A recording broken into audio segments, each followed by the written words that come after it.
Welcome to the Gentleman Project podcast. I'm Kirk Chugg. And I'm Cory Moore. Today we are doing an anniversary episode because we've been doing the podcast now for a whole year. It's crazy to think that it has been that many episodes. It seems like it's just flown by when you think back of all of the people that we've talked to this year and all the things that we've learned and heard and all the experiences that have been shared. It's a full year. Full year of podcasts. And I would say it's been very rewarding, very humbling. Very. We've had some amazing people, and it just kind of makes you look in the mirror, and I hope everyone was inspired. I hope people are inspired. That's what I hope for the podcast. We were talking about it this morning, and that was the word that came to mind is, are we inspiring people? Right. I think a lot of people consume so much media on a daily basis, whether it's just like flipping the TV on when they get home, listening to the radio on their way home from work, or consuming like social media or whatever during the day. We hope that the podcast has kind of been like a bright spot in your media consumption to be able to say, I got something out of the time that I spent listening to that podcast that makes me a better person, not just entertained me, right? So that's what we hope has happened for you over the course of the last year. If you didn't begin with us at the very beginning, when we first started the podcast, I read a whole bunch of things. I listened to a lot of things about how to start a podcast. And they said, if you don't look back at your very first episodes and cringe just a little bit, you waited too long to start the podcast. So, but the bumper music has been good. That good bumper music has stayed with us the whole first year. And when I hear it and when I share it with people, like, oh, that's the Gentleman Project podcast bumper music. That's cool. How'd you get your own bumper music? And to be honest with you, we didn't commission that was but we bought the rights to it, and I think it fits. So the one thing that I've been very surprised at looking at statistics is the number of women that listen to the podcast, which we are overjoyed that women listen to the Gentleman Project podcast. I don't know why it attracts women to listen to it. Maybe they want more gentlemen in their lives. Cory and I are obviously dads first, so we identify with that demographic. But man, if you're a woman and you listen to the podcast, welcome. Yeah, we've had a couple women on the podcast, and the podcast really has become more about being a great person and raising ladies and gentlemen. Agreed. Right? Not just boys, but the ladies have it way more figured out than we do. I think we all know that. As I've been sitting here this morning thinking about what does a podcast mean and what have we learned, I first of all want to thank those that have been on the podcast, those that have been guests. Thank you so much for being on the podcast. And thanks to all the listeners for listening. About 15,000 downloads. Is that right, Kirk? That's correct. And for a newer podcast that really, we just publish it and let people listen.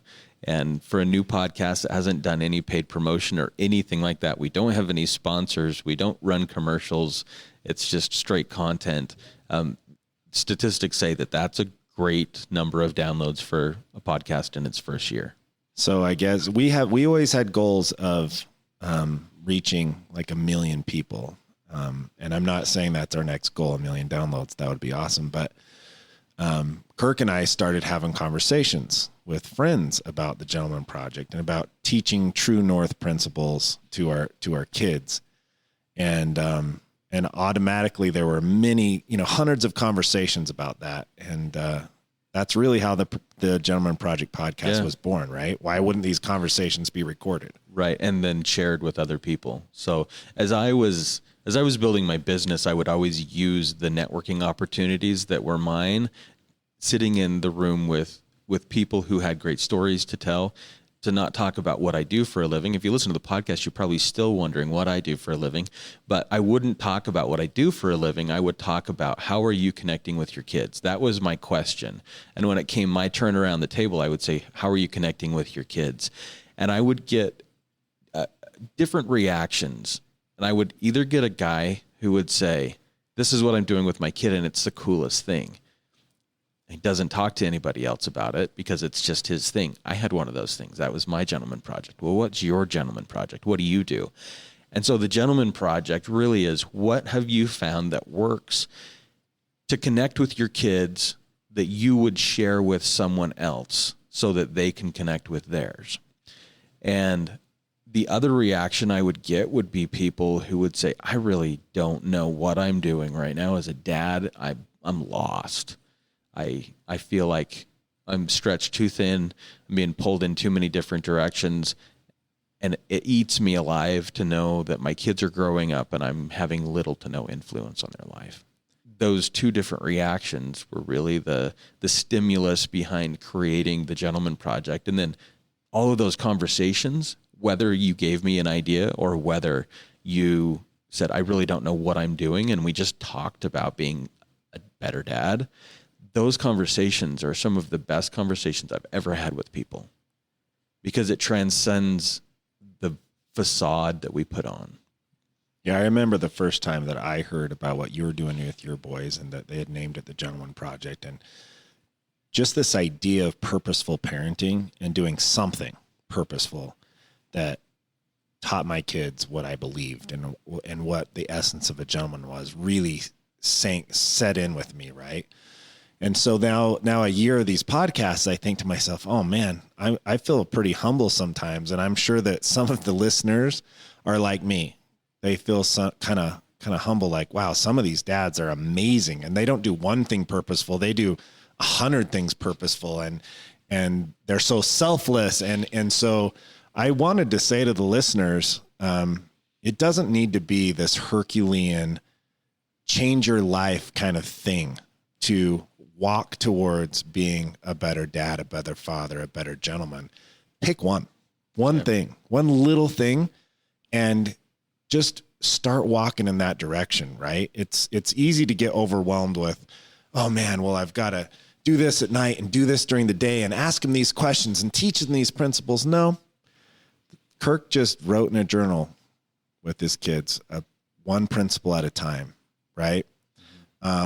Based on what Curtis Bennett had told us in one of these podcasts, I started doing a morning meeting with my kids and just talking to them about who they are and who they ought to become. And that little thing, sometimes it's 5 minutes, sometimes it's 15, but it goes a long way. So for the listeners, I would say we've got all this content and it's awesome. But I think you pick one or two things that resonate with you and just start. And it doesn't have to be overwhelming. It doesn't have to be huge. It can be little. Yeah. And that'll empower you to do more. And once you've got that one thing down, then do another one. Right. Exactly. And I think the magic in it is your kids knowing you're trying. You might even just try one of these things and just fail miserably at it. And it might backfire. Your kids may not react to it the right way. You might think, man, I tried something like Curtis Bennett fixed breakfast for his kids every morning. My kids don't eat breakfast. They're teenagers and they hate breakfast. So like that one doesn't work for me, right? It's a great idea, but if I tried that, my kids would look at me like, what are you trying to do, Dad? Right? But they know that there's other things that I'm trying to do. And the magic is that your kids know that you're there for them, that no matter what's happening in their life, they have an ally in you. And it doesn't necessarily mean that you're best friends. It doesn't mean that they get to do whatever they want. It doesn't mean that your relationship never has a hiccup in it or that everything is peachy keen all the time. It's that they know that you love them in the effort of doing one little thing at a time, because you can't do all these things.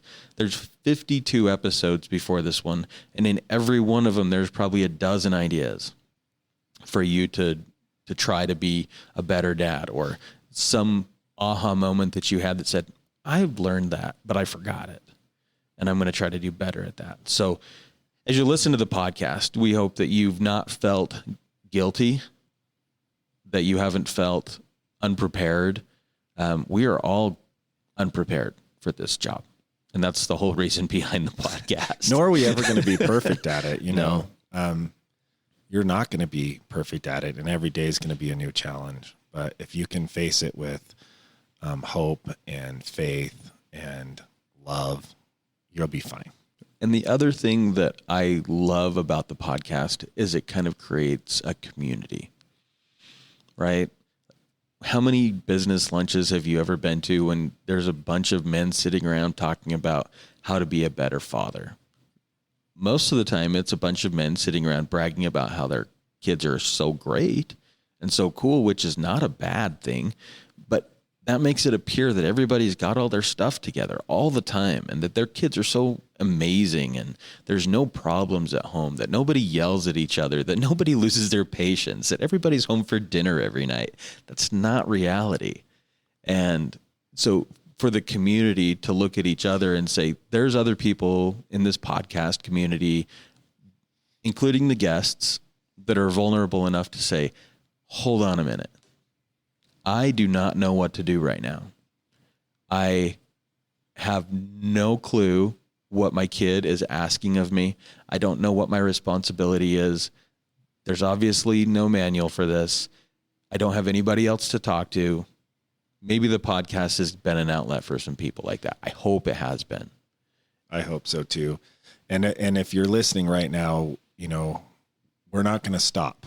We're going to keep going with the podcast. Oh yeah, this is not a capstone episode. No, not at all. But we would love to hear from listeners of anyone who you think would inspire us, right? Right.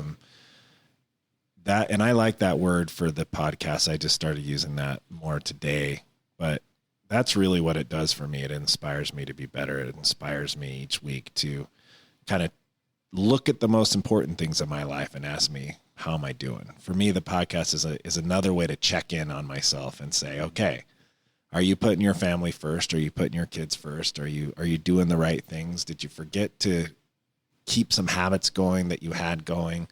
So for those listening, you know, if you have someone that you think would really inspire the listeners, that inspires you, we'd love to hear about it. Yeah. We have a laundry list of guests ahead of us, but sometimes those that are introduced to us because you know them, you know they have like this inspirational story, or that they're exceptional at being a father or a mother or whatever. Many times some of our best guests are those who we didn't actually know before. Or that you've never heard of. You've never heard of a company that they've built. We have a really good like mixture of people. They all have inspirational stories. And I think you could honestly pull most people in off the street and put them on this podcast. If they had enough time to sit and think about what they've done in their past that has either taught them a lesson of what to do or what not to do, somebody in their past that taught them a valuable lesson that's made them who they are today, you could honestly pull in anybody with very little preparation and ask them some of the questions that we do. And I think that you would learn from them. Yeah, no doubt. No doubt. And I think today Kirk, we wanted to highlight a few of the things that people have said to us, right? That things that resonated with us, kind of touch on a few things that touched our hearts over the past 52 weeks. Yeah. Do you want to start or do you want me to? Well, I'll ask you a question. Yeah. Kirk, what's the first one that comes to mind for you when you think of, oh man, this, maybe it's something that actually helped you or touched you? What's the first thing that comes to mind when you think of a podcast that has affected you? Well, I'm going to tell a little bit of a vulnerable story, right? This just came to mind and I wasn't going to tell it because it doesn't highlight me in the best light. But we're obviously amateur podcasters. We use Cory's office as a podcast studio, which is an amazing office space. In one day, we had 2 interviews. One of them was a friend and client of mine, Brady Murray, and the other was a friend of Cory's, Doug Wren. And they were both amazing interviews. And we have a small console here that we record on, and I pushed record. We had 2 incredible interviews, like 2 of the best.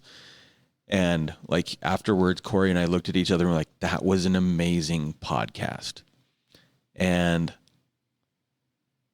I forgot to put in the memory card into the back of the console. You should have seen his face when he figured that out. It was after the second interview. It was after Doug's interview, and it didn't record anything. And I thought, how in the world did I do that? Number one, I was super down on myself. I had just taken the executive time of 4 people and wasted it.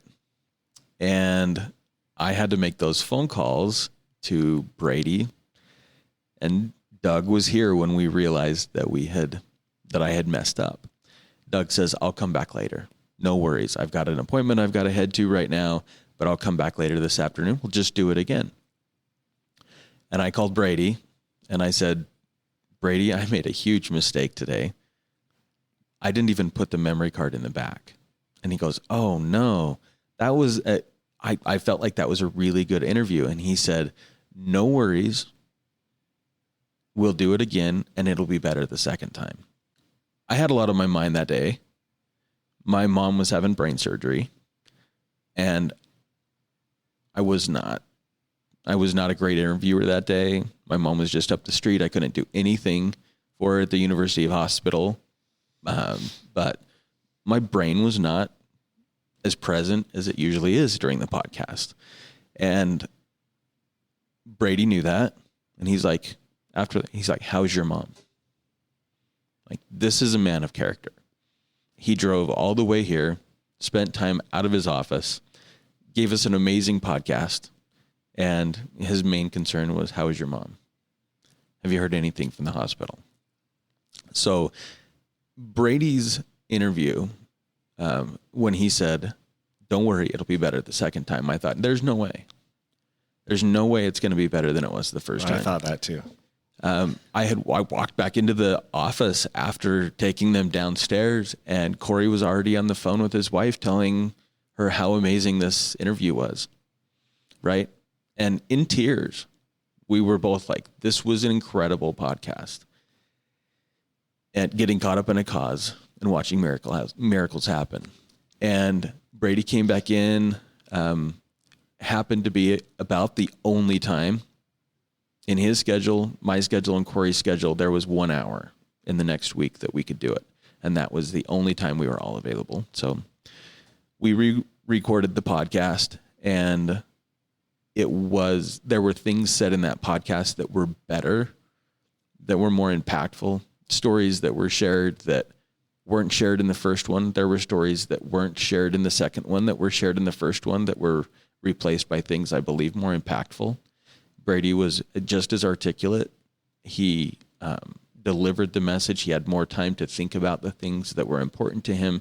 And if you haven't listened to Brady Murray's podcast, I think it's one of the best. It's one of my favorites. You have your favorites, right?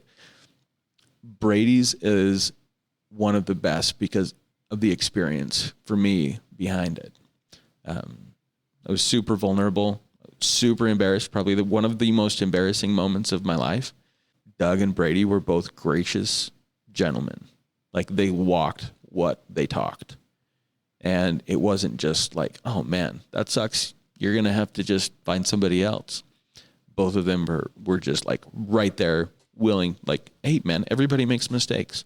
And if that's some type of parable for us as fathers, you're going to screw up. Sometimes it's going to be super embarrassing. You're going to have times that you feel like climbing under a rock because you've done the wrong thing.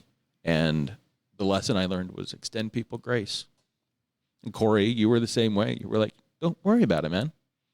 I'm like, what do you mean? Don't worry about it. We just spent like 3 hours talking and these amazing conversations, and they did not get recorded. Well, number one, you weren't the only one in the room that could have noticed that the recording wasn't working, by the way. I have to take responsibility also. I'm the technical guy. Yeah, you're the tech guy but no. And I still feel like you're being too hard on yourself as of today. So you need to if that's your big mistake that you've made in your life, man, I have a lot of worse issues than you do. That's for sure. But they did turn into be amazing podcasts. They did. The first and second time. They did. One of my favorites that Doug talked about when he was on the podcast was, is it Moonwalking with Einstein? Moonwalking with Einstein. Moonwalking with Einstein. And he says, the same 80-year-old person could live 2 different lifetimes, meaning one 80-year-old could feel like they lived 160 years, and the other 80-year-old could feel like they lived 80. Or 40. Yeah, or the difference of that is doing things different that you'll remember, getting out of your normal, right? Right. The idea being that you can extend time if you put in things that are spontaneous, that are different than your everyday, that you have experiences that lengthen your life. And so listen to that one. It's really interesting. And it's funny because that's been a theme in a couple of other podcasts. Derek Porter talked about being spontaneous with his kids and creating these really lasting memories, which is the same thing that Doug was talking about. It's those bookmark moments, right? Bookmarks. You've talked to that. You've used that in the past. And I loved that. And I started thinking to myself, well, how do I create the bookmarks? And that's really been a helpful thing for me. In fact, I haven't even told you this, Kirk. The other day, I'm thinking about that. I'm driving my kids to school. I usually drop them off at the bus, but I didn't have like this packed schedule like I usually do in the morning. So I'm driving towards where I drop them off on the bus, and I just keep driving. And the kids are like, what's going on? You missed the bus. And I'm like, oh, I just figured I might take you to school today. That's awesome, Dad. Thank you so much. They don't want to take the bus. They'd rather me take them, right? It's about a half-hour drive, my kids to school. And then I pulled into Little America. And they're like, what are you doing? And I said, well, we got a little extra time. We're going to breakfast today. Cool. And we went to the Little America Cafe.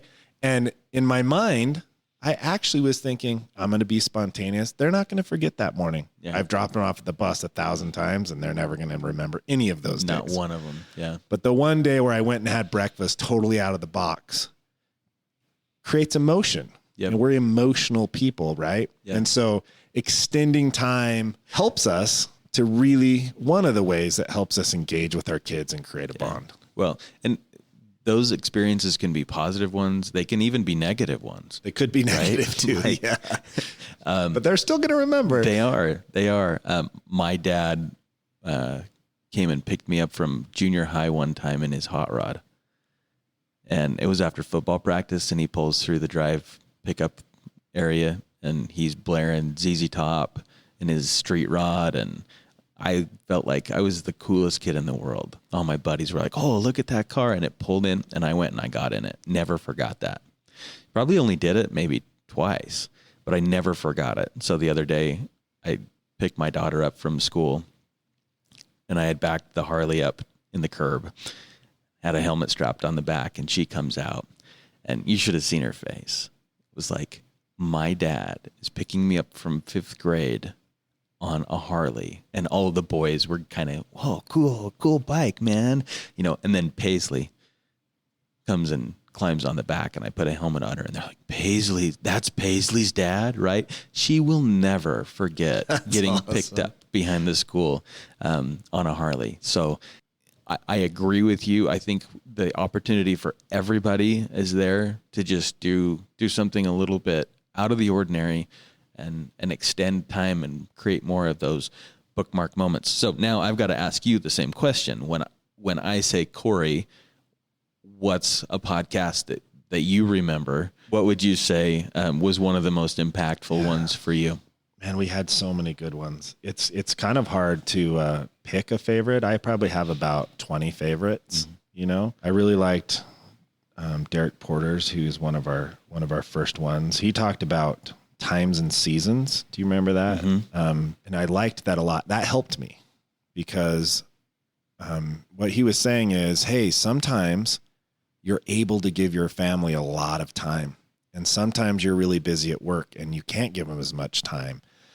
And he says, that's okay as long as that's not a long-term thing. There's times and seasons, right?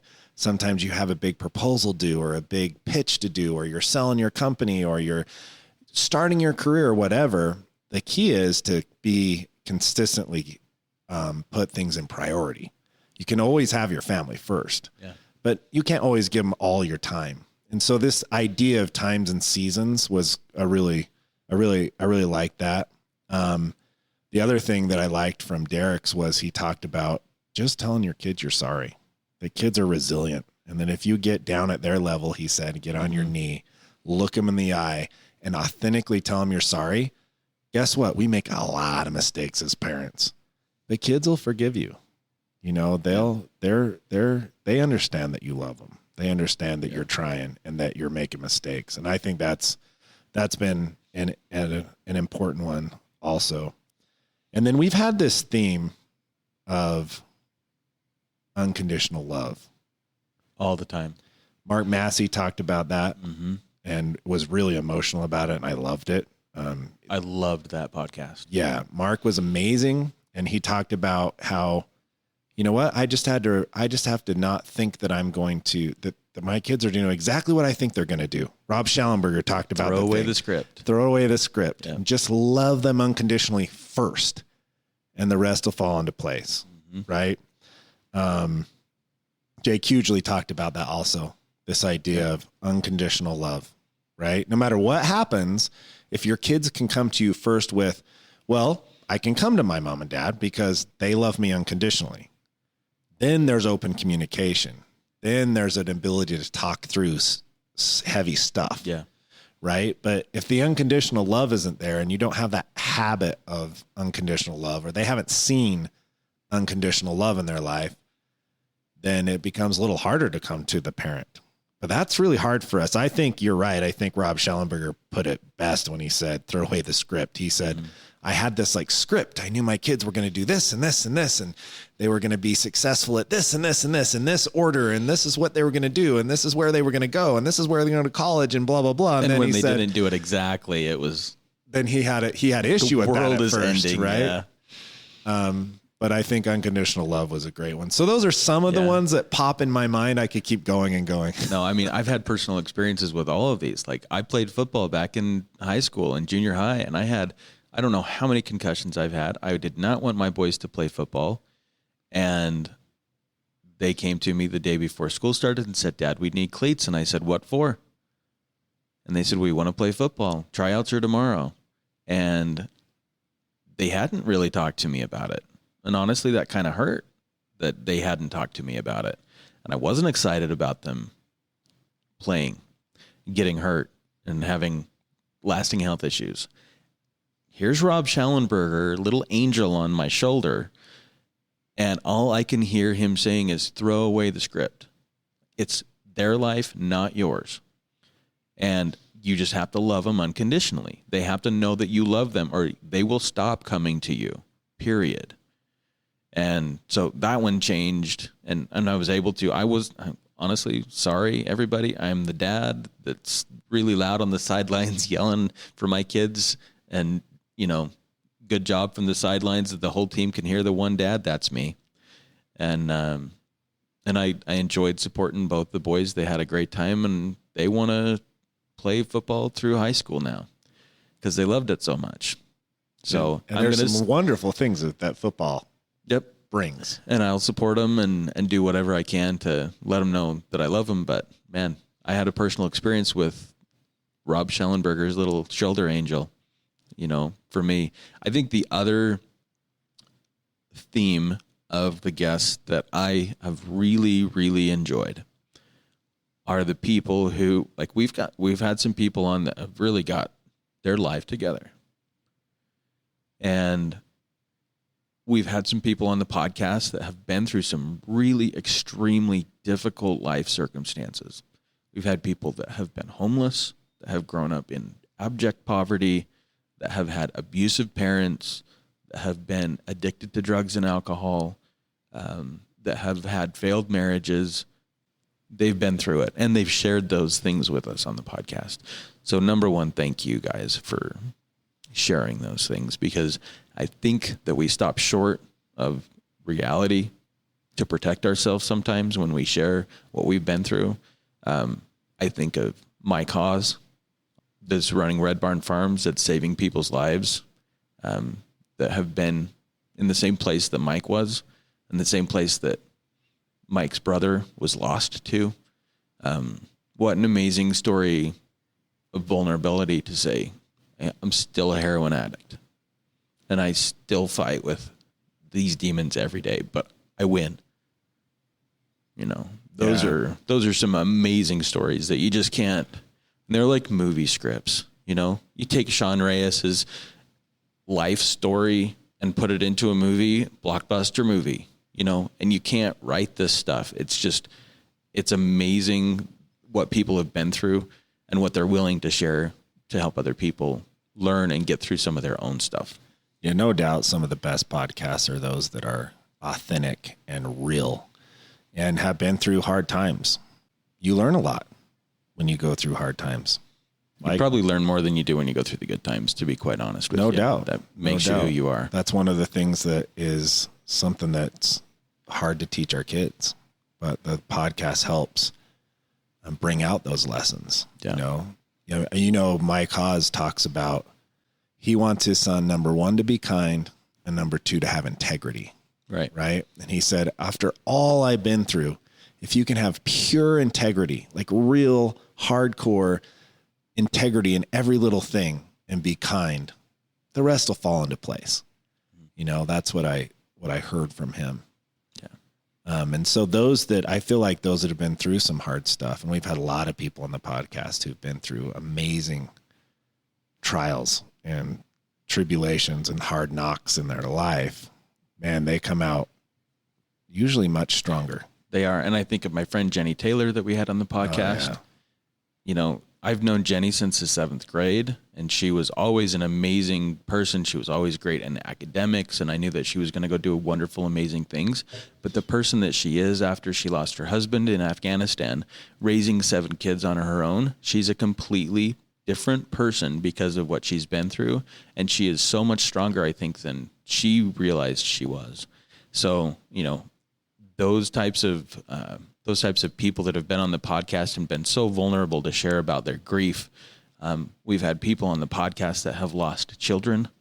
Thomas Blackwell shared that amazing story about losing his child. And we were doing this one virtually, and we're all sitting there in separate rooms crying. Like, there have been multiple people on the podcast that have shared the agony of losing a child. And you can't help but feel something that helps you to be a better person, to be grateful for the things that you have, that you're going to be able to go home and hug every child you've ever had tonight. Changes the way you see things. No doubt. The other thing that you made me think of when you mentioned Thomas is, and I think Anthony Trucks talks about this well too, is this shift in life, right? We had a bunch of people on the podcast who had their own internal aha moment or their own internal, what am I doing? Thomas Blackwell said, get rid of the disclaimer. For Thomas, when he was young, it was my dad died. And that's why I'm acting out. And that's why I'm not doing the things that I should do. Right. And for Trucks, it was, I'm an orphan. And so of course I'm the way I am. And it makes me think of Curtis Bennett too, who at a young age said, well, how dare you tell me that my life's going to be a certain way just because I grew up in this kind of family in poverty. Yeah. So each one of these guys, and I'm sure there were others on the podcast, at a young age said, I'm going to decide who I'm going to be. Mm-hmm. And it's not going to matter whether I had a father die, or whether I grew up in poverty, or whether I grew up an orphan, or whatever it is. I'm going to decide who I want to be. So this idea, we've heard a lot about creating a vision for yourself, creating a vision for your kids. Mm-hmm. I love how Curtis put it as he says, I'm not a realist. I don't like realists. And he goes, I'm not even a positive mental attitude kind of person. He goes, I always ask my kids, what's their ideal? Mm-hmm. Right. And then we had many of our other guests talk about vision and a mission and giving their kids something to work towards. Right. Yeah, and I like how Ryan Lee said that. Ted Broman, I think, talked about that. And Davis Smith. Yeah. Right. Wow. What a story. Yeah. That was a great story. So I love this idea of you can be anything you want to be, but you have to get out of your own way. Yeah. And teaching your kids that. And I constantly tell my kids, you can do anything you want to do. But Curtis, I think, put it best in saying, hey, what's your ideal? Tell me what your ideal is. Because positive mental attitude is just, trying to be happy-go-lucky. Sure, that's great. But ideal has a goal with it.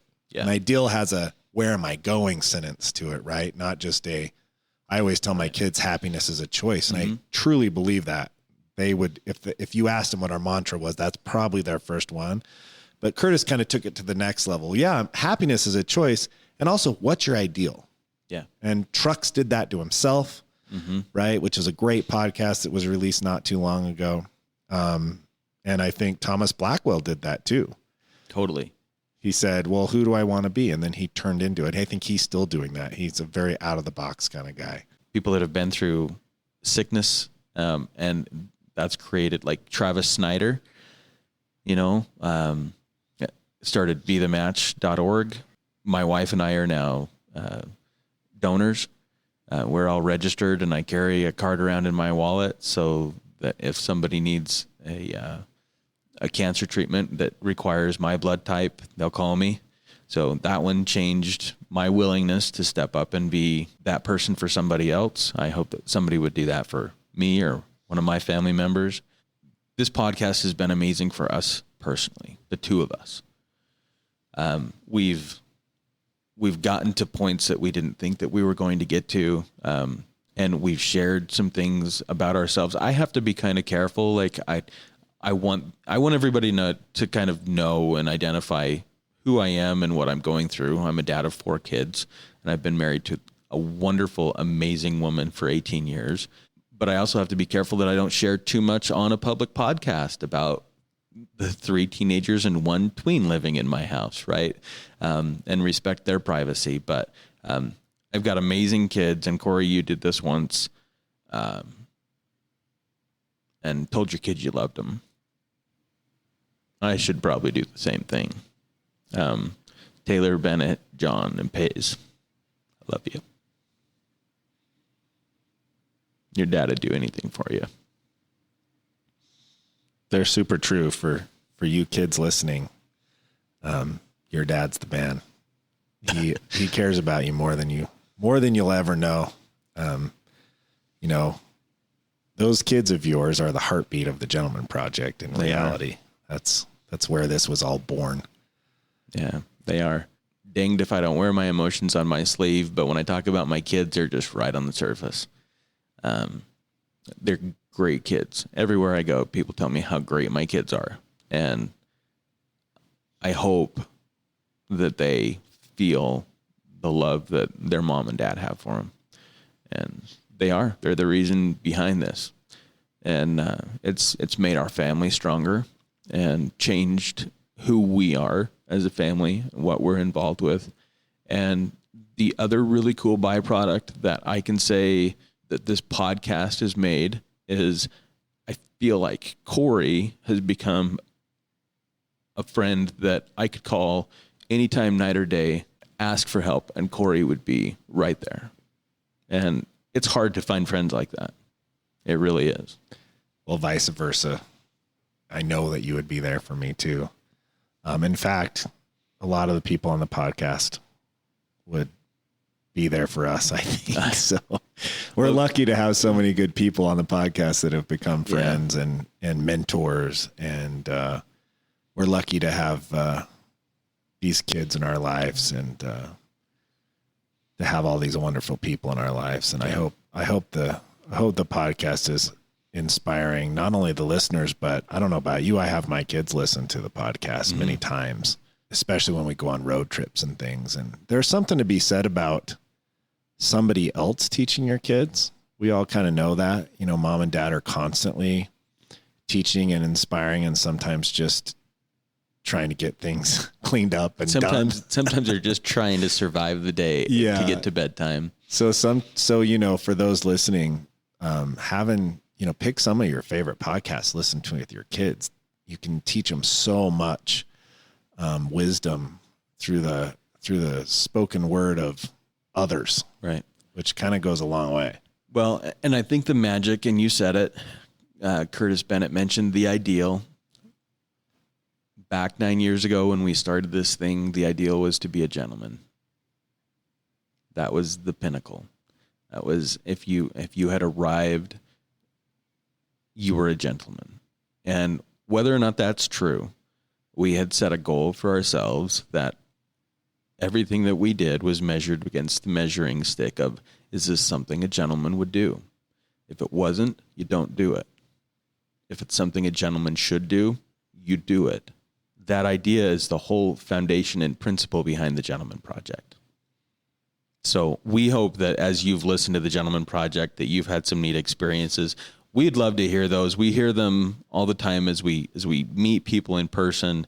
But if you've had a cool experience listening to the Gentleman Project podcast, where one of our guests has touched you in a way that has made you a better person, a better parent, a better friend, those are great success stories. Those are fuel to our fire to continue to do the podcast.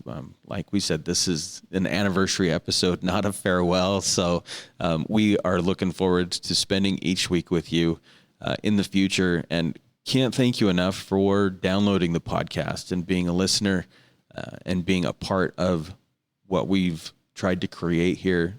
It wouldn't be anything without the people listening to it, and we hope it creates a legacy as a community and one in your family as well. Yeah, thanks everyone for listening. Thanks for all the guests. There's so many we didn't mention. So many friends that did a great job. We had 52 guests. It's hard to talk about all of them. Right. And just because we didn't doesn't mean we didn't like it any less. I want to ask you a final question, Kirk. Maybe we can ask each other. So after 52 weeks and all these amazing people, what does it today mean to you to be a gentleman? It's changed for me. You might get a glimpse into some of my personal beliefs, but everybody's kind of gotten that same chance. So I didn't know you were going to do this today. For me, all the qualities of a gentleman are the qualities of our Savior, Jesus Christ. So if it's service, if it's kindness, if it's empathy, if it's manners, if it's the way you speak, if it's the way you talk, if it's the way that you treat strangers, if it's the way that you treat people who believe differently than you do, if it's the way that you interact with people who are hard to interact with, I believe that Christ embodied all of those.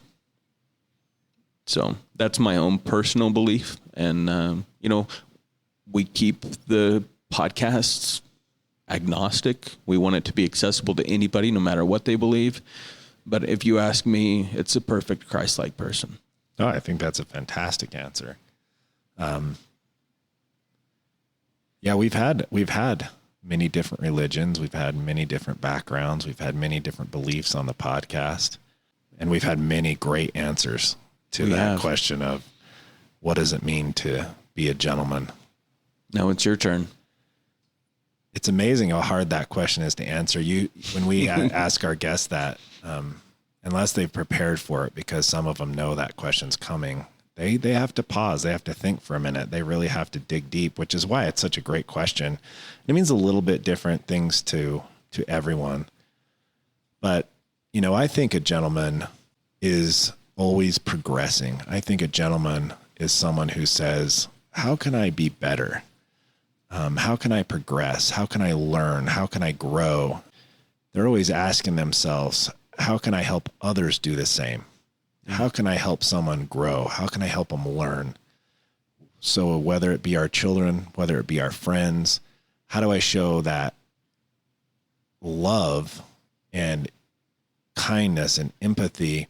And not only that, but how do I help the other person grow? Right? How do I help them become their best selves? I think a gentleman does that for themselves and maybe just as or more importantly for others. Yeah. And I think we all have a divine destiny in one way or another, regardless of your religious background. I think we all have a divine destiny of the best of us. And I think the gentleman is looking for that in people, helping inspire them to be that person. Yeah. I like that too. It's such a hard question. So I guess we're going to leave the anniversary podcast episode by inviting all of you to answer that same question. Do it with yourself. Write it down. Share it with your kids. Love that. We need to do that. I expect to see yours, by the way. Mine's in a little leather-bound book. It's really thick. But I believe that it changes too. You know, when my son asked me that for the first time, I think I said, it's a really nice guy with good manners. That's like all I could come up with that day. And the fact that I gave such a poor answer to what a gentleman really is and what a gentleman should be, inspired me to spend more time teaching these principles so that they knew that it wasn't just a nice guy with good manners that opened doors for people, or, you know, it is that, but that's not all it is. You know, it might be kind of cool is I think we should give a gift to anyone who sends us their, what does it mean to be a gentleman to them?